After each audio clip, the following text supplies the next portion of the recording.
Bible यह मानव इतिहास की सबसे प्रभावशाली पुस्तकों में से एक है।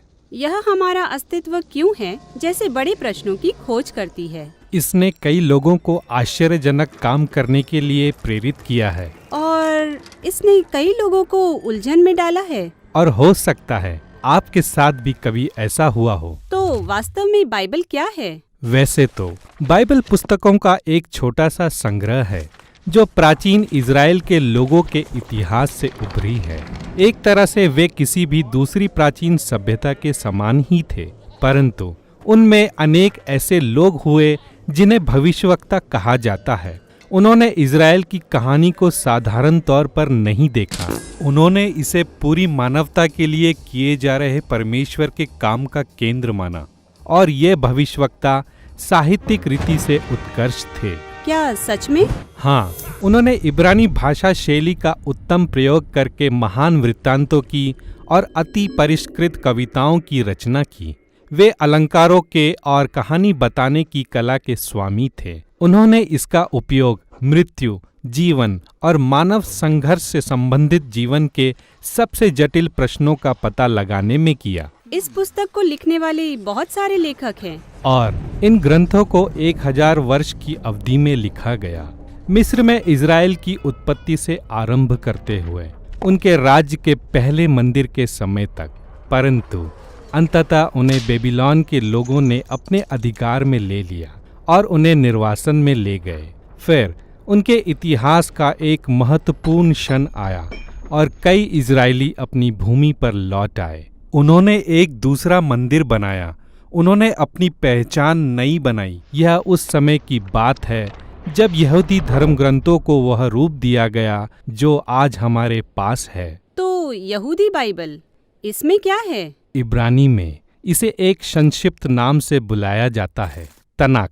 त का अर्थ तौरा है, कभी कभी व्यवस्था कहा जाता है। इन 5 पुस्तकों में इज़राइल की मूल कहानी है। न का अर्थ है नेवीईम। यह भविष्यवक्ता के लिए इब्रानी शब्द है। इस खंड में ऐतिहासिक पुस्तकें हैं जो भविष्यवक्ताओं के दृष्टिकोण से इज़राइल की कहानी को बताती है। फिर आपको भविष्यवक्ताओं की काव्यात्मक पुस्तकें मिलती हैं।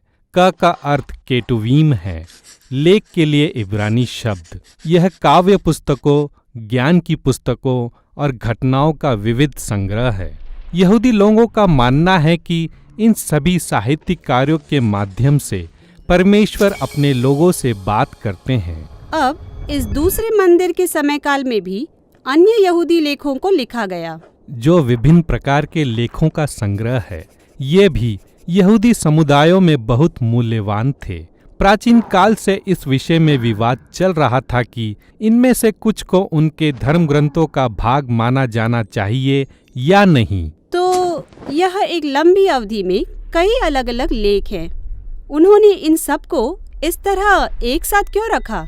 इसलिए कि यह लेख मिलकर इस महान कहानी को बताते हैं कि कैसे परमेश्वर इन लोगों के द्वारा हमारे संसार में फैली अव्यवस्था से व्यवस्था और सुंदरता उत्पन्न करने का काम कर रहे हैं। यह सब एक नए अगुवे की आशा देते हैं जो संपूर्ण सृष्टि को नया बना देगा। तब तनाक समाप्त होता है, पर यह अगुवा नहीं आता। तो यह एक बहुत बेहतरीन रचना है, परंतु इसमें अंत नहीं है। यह बिल्कुल सही है। अब कुछ शताब्दियों के बाद एक यहूदी भविष्यवक्ता दृश्य में आता है जिसका नाम यीशु नाज़री है। उन्होंने दावा किया कि वह तनाक की कहानी को आगे बढ़ा रहे हैं। हाँ, तो यीशु ने बहुत से अच्छे काम किए, लेकिन उन्हें मार डाला गया। परंतु उनके अनुयायियों ने दावा किया कि वह मृतकों में से जी उठे हैं। हाँ, उन्होंने कहा कि यीशु वही अगुवे थे जिनकी लंबे समय से प्रतीक्षा की जा रही थी, जो दुनिया को पुनः स्थापित करेंगे। तो उनके आरंभिक अनुयायी, जिन्हें प्रेरित कहा जाता है, वे यीशु की घटना के विषय में नई साहित्यिक रचना करते हैं। वे उसे शुभ संदेश या सुसमाचार कहते हैं। उनके कार्यों का विवरण प्रेरितों के काम में दिया गया है, जो इज़राइल के बाहर यीशु की शिक्षाओं के फैलाव के विषय में लिखा गया है। फिर उन्होंने संसार के प्राचीन विभिन्न मसीह समुदायों को पत्र लिखे। उन्होंने इन लेखों को पवित्र शास्त्र के भाग के रूप में देखा।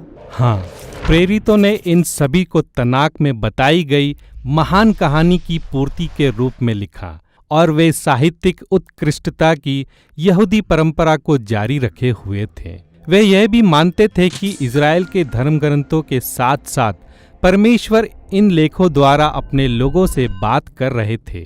तो यह पुराना और नया नियम है, लेकिन आरंभिक मसीहियों का दूसरे मंदिर के साहित्य के विषय में क्या विचार था? इन पुस्तकों में से कुछ के विषय में अलग अलग समूह के अलग अलग विचार थे, परंतु हम जानते हैं कि उन्होंने इन ग्रंथों को पढ़ा और इन्हें महत्व दिया क्योंकि वे उन्हें यहूदी धर्म ग्रंथों के साथ पारित करते हैं। तो अब हमारे पास तनाक है, यहूदी धर्म ग्रंथ। हमारे पास ये दूसरे मंदिर के समय की रचनाएं हैं।